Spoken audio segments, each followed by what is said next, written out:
آ جائے، مال آ جائے، ایک پلاٹ ہے 2 ہو جائیں، اور اگر 2 ہیں تو 4 ہو جائیں، اور ایک مکان ہے تو 4 ہو جائیں، اور ہر بچے کے لیے الگ مکان ہو جائے، ہر بچے کے لیے 2 ایک پلاٹ چھوڑ کے چلے جائیں ہیں۔ اور کیا ہے، محنتیں چل رہی ہیں اسی بات کی، دنیا کی ساری چیزیں آ جائیں، اگر یہ گاڑی اگر ہے تو نہیں ہے تو گاڑی ہو جائے، اگر 4 ویلر ہے تو اچھے رینج کی ہے، یعنی اگر آلٹو فالٹو ہے تو کم از کم کریٹا تو ہو، کریٹا ہے تو مرسیڈیز تو ہو، مرسیڈیز ہے تو کم از کم ارے یہ کچھ اچھی نہیں، اس میں جھٹکے کچھ ابھی لگ رہے ہیں تو BMW لے لو۔ یعنی خواہشیں کبھی ختم نہیں ہو رہی، بڑھتی چلی جا رہی۔ ہم سب کے آقا نامدار تاجدار مدینہ محمد مصطفیٰ صلی اللہ علیہ وسلم کیا فرماتے ہیں کہ انسان کی خواہشیں کبھی نہیں مرتی۔ حدیث کا مفہوم ہے، اس کی خواہشیں، انسان کی خواہشیں کبھی نہیں مرتی۔ ڈیزائر نام کی جو چیز ہوتی ہے یہ کبھی مرتی نہیں۔ فرماتے ہیں کہ انسان کی خواہشیں صرف قبر کی مٹی ہی بھر سکتی، خواہشیں کبھی مرتی نہیں۔ تو اندازہ لگائیے وہ زندگی کہ جس کا ایک لمحے کا بھی بھروسہ نہیں ہے، صبح سے شام تک ہم لوگ اس کے پیچھے پیچھے دوڑ رہے ہیں۔ ایک ہمارے دوست تھے، بلکہ ہمارے ٹیچر بھی تھے، استاد بھی تھے، بڑا اچھا شعر پڑھا کرتے تھے کہ بھاگتی پھرتی ہے دنیا تو اگر پانے کو ہے، اور ہو گئی نفرت جو تجھ کو تو وہ بے چین پاس آنے کو۔ یعنی اگر ہم دنیا کے پیچھے بھاگیں گے تو دنیا ہم سے دور بھاگے گی، اور اگر ہمیں دنیا سے نفرت ہو جائے گی، ہٹاؤ اسے ہم آخرت کی جانب، تو کیا ہوئے گا، پھر دنیا پیچھے پیچھے آئے گی۔ حضرت جی اپنے یہاں مرکز میں بیٹھے ہوئے، آج سے کافی سال عرصے کی پہلے کی بات ہے، ایک صاحب لے کے آئے 10,000 روپے کی ایک گڈی، حضرات اسے قبول کر لیجئے۔ کہا ہم اس دنیا کا کیا کریں گے، ان چیزوں کا ہمیں کوئی بھروسہ نہیں، لے جاؤ جہاں جی چاہے وہاں خرچ کرو۔ اور اس وقت 10,000 روپے بہت بڑی رقم ہوا کرتی تھی۔ حضرت لگا لیجئے گا کہیں مرکز، نہیں ہمیں اس کی ضرورت نہیں۔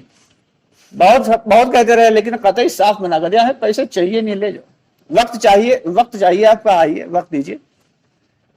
خیر جو سامنے لوگ بیٹھے ہوئے تھے وہ ان سے بات کرنے لگے، یہ صاحب چلے گئے۔ تھوڑی دیر کے بعد جب حضرت اترے، اپنے جوتے پہنے، دیکھیں کیا جوتے میں وہ 10,000 کی گڈی لگی ہوئی، تو نکالی، کہا دیکھو یہ ہے دنیا ہے، جس سے اگر تم نفرت کرو گے اور جسے بھگاؤ گے تو کیا ہے، یہ تمہارے قدموں، تمہارے جوتوں کے جو ہے قدموں میں آ جائے گی، لیکن اگر تم اس کے پیچھے دوڑو گے تو پھر دنیا تمہیں ملنے والی نہیں ہے۔ تو یہ دنیا نہایت ہی گھٹیا چیز ہے۔ اللہ تعالیٰ نے کیوں بنایا پھر اسے؟ اگر اتنی گھٹیا چیز ہو تو کیوں بنایا؟ مچھر بھی تو گھٹیا چیز ہے، بناتا ہے یا تو پھر کاٹتا ہے، کیوں بنایا؟ کوئی نہ کوئی ریزن ہے۔ اللہ نے جو بھی چیز دنیا بنائی، کارخانے قدرت میں جو کچھ بنا ہے وہ اس کا کوئی نہ کوئی ریزن ہے، کوئی نہ کوئی وجہ ہے۔ ایک صاحب تھے جنہیں ایک گبریلا قسم کا چھوٹا سا کیڑا ہوتا ہے، دیکھا ہوگا آپ لوگوں نے، شاید نہ دیکھا ہو، اتنا بڑا کیڑا ہوتا ہے گبریلا۔ اب اس میں سے بڑی بری اسمیل آتی ہے، بہت بری بدبو آتی ہے، ہاں بہت بری بدبو آتی ہے، دور بھی ہوئے گا تو بدبو بہت مارتا ہے۔ تو انہیں جو ہے اس سے الرجی تھی، بہت ناراض رہتے کہ یہ ایک دن کہنے لگے اللہ تعالیٰ کو اس گبریلے کو بنانے کی کیا ضرورت تھی، اس کا کیا فائدہ ہے، کیونکہ وہ گوبر سے ہی پیدا ہوتا ہے، گندگی سے پیدا ہوتا ہے، تو اس میں سے اسمیل ہی آئے گی اور کیا ہے، بدبو ہی آئے گی۔ اتفاق یہ ہوا کہ اچانک ان کے پیر میں چوٹ لگی اور پیر میں زخم ہو گیا۔